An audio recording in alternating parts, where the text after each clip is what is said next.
hingga informasi mancanegara akan kami hadirkan untuk Anda. Kita ikuti informasi pertama.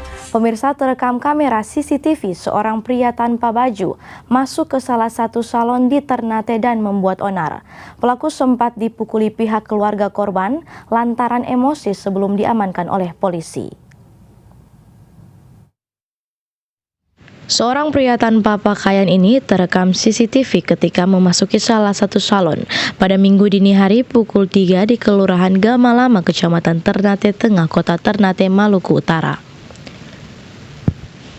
Berdasarkan laporan korban, pria tersebut mengambil sepotong besi, pengganjal pintu, dan mencari penghuni salon.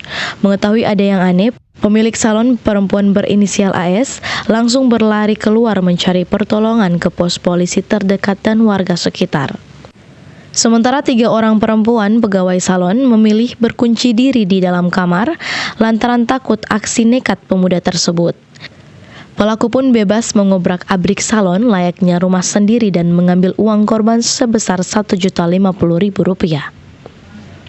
Beruntung aksi pemuda ini berhasil dibekuk oleh keluarga korban dan warga sekitar, serta melaporkan kasus ini ke pihak berwajib.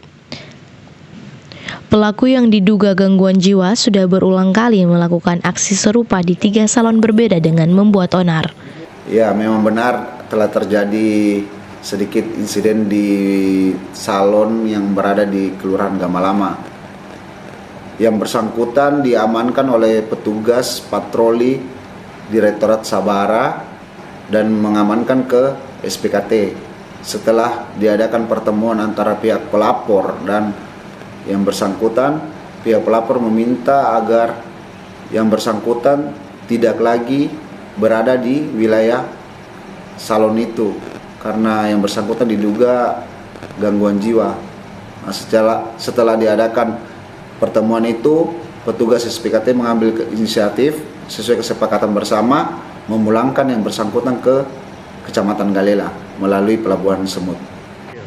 Demi faktor keamanan, polisi telah mengamankan pelaku tersebut. Dan atas permintaan korban, pada Senin pagi, pelaku yang diduga memiliki gangguan jiwa telah diserahkan ke pihak keluarga untuk ditangani. Dari Maluku Utara, Opik Syarifuddin melaporkan untuk Kawanwa TV.